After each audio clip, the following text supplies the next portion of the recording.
When I was a kid, I was already a filmmaker. I was filming stuff all the time, and so growing up I was drawn to movies about filmmaking. Movies like Ed Wood, I don't hire directors with burning desires to tell their stories. The Aviator, Beyond the genius. Chaplin. That's enough. Cut. God damn you, Chaplin. What are you trying to do to me? Movies where the special people who get to make movies have won at the American dream. Or it's the cynical version, like State and Maine or The Player, where creative vision is watered down by studio tampering. How do I do a film called The Old Mill when I don't have an old mill? Well, first you gotta change the title. But that's not what filmmaking is anymore. Everyone is filmmaking, all of the time. Ma, there's a weird fucking stray cat outside! It looks like Grandma, the fucking thing! And so everyone has the power to make movies. A young filmmaker making their first movie isn't like this anymore. It's like this. It is now democratized, so now the creation of media it's everywhere. The stuff that I was lucky and begging for to get when I was a kid is now ubiquitous. Go make your movie. There's nothing stopping you. No community is best served when only the elite have control. And this is one of the reasons I find the Oscars so incredibly antiquated. 90 years ago, sure, make a Hollywood Awards show for Hollywood movies. But now, when we can distribute movies to each other from across oceans and language barriers, when everyone is filmmaking, and when one of the zeitgeist phenomena of 2021 was a special Bo Burnham filmed Alone, which was largely about the experience of digital filmmaking. Anticipated working on it when I started. So I've been working on.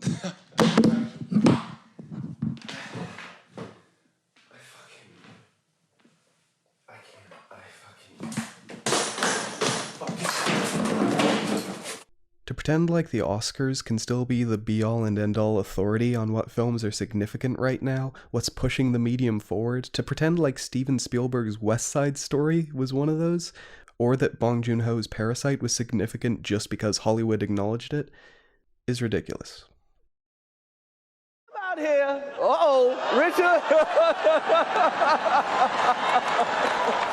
This, which, as far as I can tell, happened around 10:30 on March 27th, was the most talked about moment at the Oscars this year. I did not see this happen live. Instead, at that moment, I was shooting this. For this. Instead of watching the Oscars, make a movie. I want everyone who has any sort of ambition or any sort of want to do this to just dive in, and during the 3 to 4 hours of the Oscars, shoot your own 40-minute plus movie. This is Joel Haver.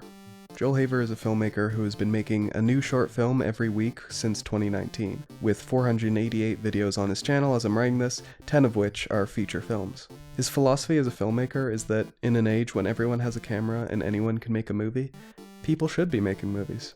This idea that you can make your movie one day if you're a grunt for us for a decade is what keeps the industry alive, and it's a bullshit lie. And more than ever, the alternative is so much more freeing. You can make a movie right now. What we need more than ever is everybody acknowledging that these are films. What we're making every day, they're films. And I think I always see people use this term, I'm an aspiring filmmaker. It's like, no, you are a filmmaker. You gotta let go of that pretense that like, if you really focus on this one film, and this is what film school drives into your head, if you focus on this one film, it's gonna be the film. Because if you do that, you're never gonna make anything. And I just want people to make stuff. That's if you're in the camp that you want fewer filmmakers, you're on the wrong side of history. And Joel's platform of choice is YouTube. I love YouTube. I spend so much time on YouTube. Given how he rejects the mainstream film industry and hegemonic Hollywood system, it shouldn't be too much of a surprise that every year he finds a new way to protest the Oscars. My favorite was, instead of watching the Oscars, watch me call people that I love and tell them that I love them. So how's Mum doing? Oh, she's doing good. This year, Joel's call for people to shoot their own films instead of watching the Oscars, the first time he's done this, received over 500 submissions, of which over 200 managed to hit the 40-minute mark and qualify as feature films. A mark we did not hit with our film. Yeah, but 20 minutes, it's all the brain can concentrate for. It's the perfect duration. 200 feature films, 500 films, all shot at the same time, all released within a week. I haven't been able to find any statistics for 48-hour film festival submissions to see how that number compares, and according to the IMDb, thousands of feature films are produced worldwide every year, but this still feels like a historic surge in film production, driven by just a little encouragement, and in the spirit of sticking it to the Oscars. Our film, Captain Phantom, which I made with my friends Rhiannon and Rob, was quite the undertaking. We were far too ambitious for our own good. I went to $2 stores in a thrift store collecting props and costumes and got 6 green Bristol boards to use as a green screen, deciding that not having to worry about locations would widen the scope for what we could do. The night before, the 3 of us got on a Discord call and sketched out an outline for a superhero movie. Why a superhero movie? It felt right to attempt our own spin on the currently dominant Hollywood archetype within the restraints of this scrappy, alternative version of filmmaking. We spent around 3 hours talking, and by the end of it we had a document with ideas for around 20 scenes that all tied into one another, which we planned to improvise. The next day we got together, got our costumes ready, and when 8 o'clock rolled around and the Oscars began, we started filming on 2 phones and did not stop for 3 hours. Done. That's it. That's us 11. That's the time. We ran That's out of a time. wrap. We filmed it. Joel.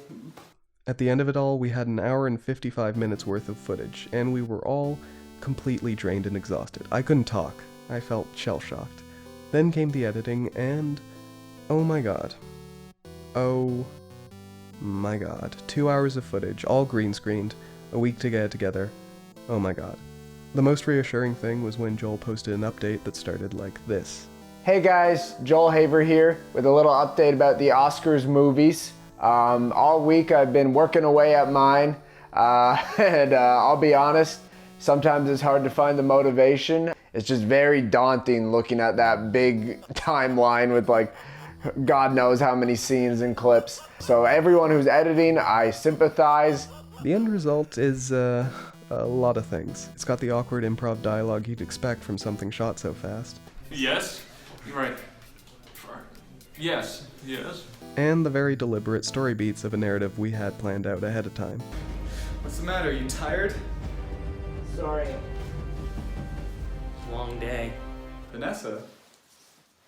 Why are you dressed like Villainess? I am Villainess, dipshit. But more than anything, I'm just proud to be a part of this moment in digital cinema history, when 500 films got made at once, when so many people got up and tried to make their movie.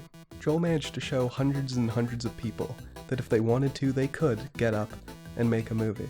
And in return, they showed Joel that hundreds and hundreds of people will, if you just tell them they can. And I think that's really cool. You don't make a TV show and inspire people to make a TV show. You make a TV show, it's like, God, it's like the American dream. Oh, I hope I can make a TV show one day, but what I'm doing, you could do today. And that was the point. My movies, they cost nothing. They're only time investments. Dax and I's movie, Drowning in Potential, I'm so proud of that movie. I think it's such a great movie, and it took 2 weeks to shoot. You know, if you don't have 2 weeks in a chunk like Dax and I did, do 2 weeks over a couple months, you know, that's just like however many weekends. That's like 7 weekends you gotta shoot a movie, and you can make a movie like mine, you can make whatever you want.